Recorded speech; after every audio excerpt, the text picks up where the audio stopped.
হাজারো ব্যথা বেদনার পরে ফিরে আসনি তুমি আপন ঘরে।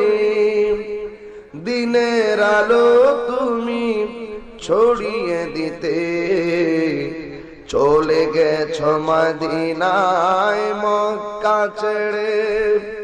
হে রাসূল তোমাকে ভুলি আমি কেমন করে। হে রাসূল তোমাকে ভুলি আমি কেমন করে। খেয়ে না খেয়ে দিন প্রচারের কাজে নিজেকে দিয়েছো বিলিয়ে। তায়েফের কাফেরেরা চিনল না সে আলো